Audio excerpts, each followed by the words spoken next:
Malgré notre vigilance, il arrive que les voitures de police soient mieux cachées que nous ne le pensions et nous rappellent, moyennant espèces sonnantes et trébuchantes, que « arrêt » veut dire « arrêt ».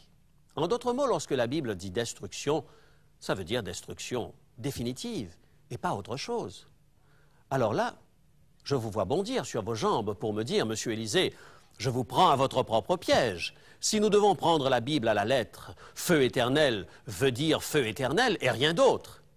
Et pourtant, j'affirme que feu éternel ne veut pas dire feu éternel dans le cas précis. Là, je sens que vous vous tortillez dans votre fauteuil et que vous avez une furieuse envie d'éteindre votre téléviseur. Mais vous ne le ferez pas parce que vous brûlez de savoir comment je vais me sortir de cette impasse. Je le redis, l'enfer a une fin.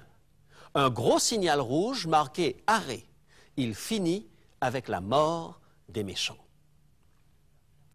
Pourtant, direz-vous, Jésus affirme dans Marc au chapitre 9, les versets 43 à 48, « Si ta main, ton pied ou ton œil est pour toi une occasion de chute, il serait mieux de l'arracher, d'arracher ce membre, plutôt que de voir tout ton corps aller dans le feu qui ne s'éteint point. » À 3 reprises, Jésus répète cette phrase.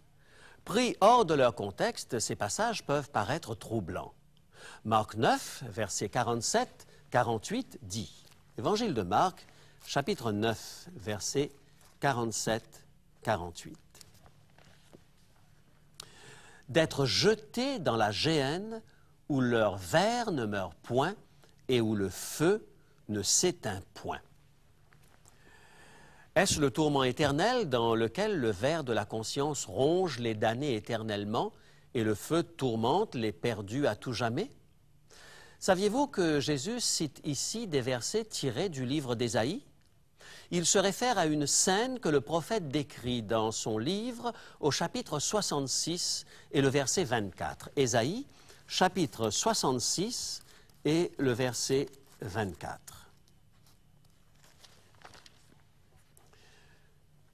Et quand on sortira, on verra les cadavres des hommes qui se sont rebellés contre moi, car leur ver ne mourra point et leur feu ne s'éteindra point. De quoi est-il question ici? La condition de corps mort, de cadavre. Il n'est pas question de corps qui se tordent dans l'agonie. Les vers en question mangent la chair morte. Le feu consume les corps. Ce texte parle de complète, de totale destruction. Le ver ne meurt point, le feu ne s'éteint point, tant qu'il reste quelque chose à consommer ou à consumer. Ce passage ne montre pas des gens en agonie et qui brûlent en enfer. Il est de la même veine que les autres passages qui affirment que les méchants périssent, qu'ils sont détruits.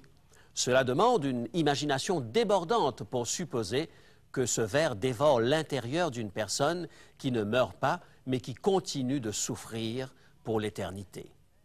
La notion de souffrances éternelles en enfer est si tenace que bien des églises protestantes et évangéliques la véhiculent comme un enseignement biblique.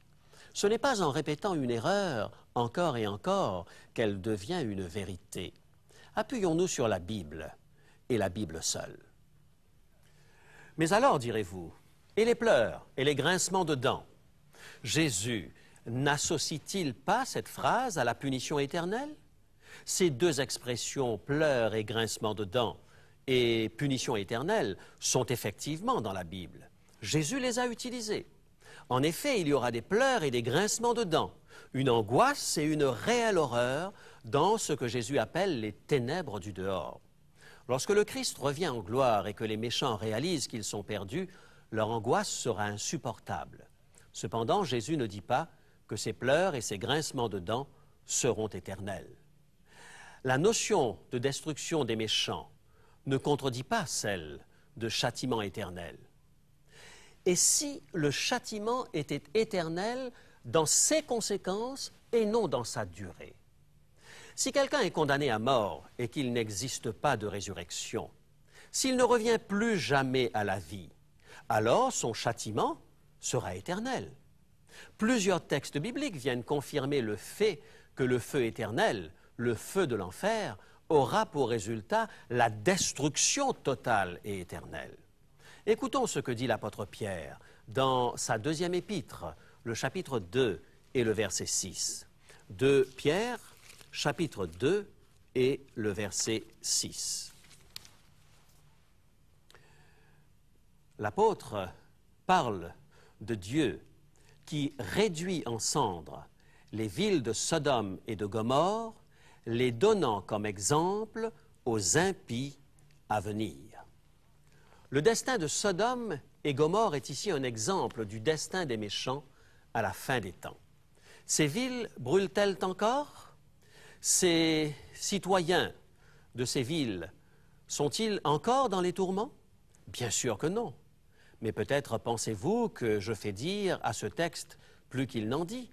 Alors lisons ce qu'en dit Jude dans son livre au verset 7.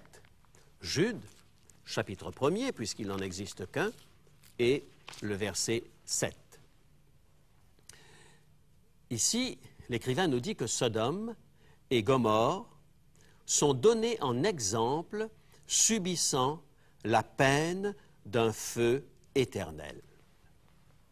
Si le feu qui a brûlé Sodome et Gomorrhe était effectivement un feu éternel, alors on en verrait encore les flammes aujourd'hui. En fait, ce sont les conséquences de ce feu qui sont éternelles. Ainsi en est-il du feu éternel de l'enfer. Autrement, nous ferions de la Bible un livre plein de contradictions. Abordons maintenant la dernière pièce du dossier, le livre de l'Apocalypse.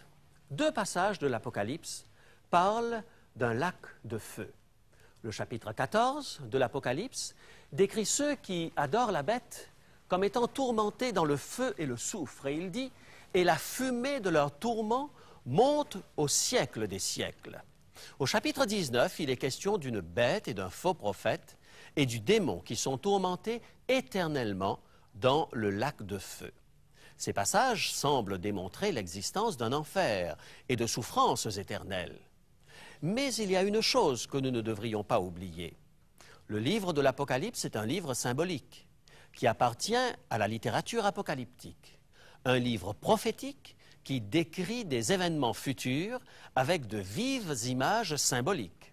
L'Apocalypse nous présente un agneau ouvrant un rouleau, des sauterelles qui sortent d'un puits sans fond, un dragon qui fait la guerre à une femme enceinte et des bêtes monstrueuses sortant de la mer. Ces images ne sont pas à prendre de manière littérale. Le dragon et la bête qui sont jetés dans le lac de feu sont des figures symboliques. La fumée de leur tourment qui monte au siècle des siècles est également symbolique. C'est un langage allégorique pour parler de la terrible finalité, de la nature irrévocable du jugement dernier. Le prophète Ésaïe a utilisé le même procédé pour parler du jugement de Dieu sur Édom.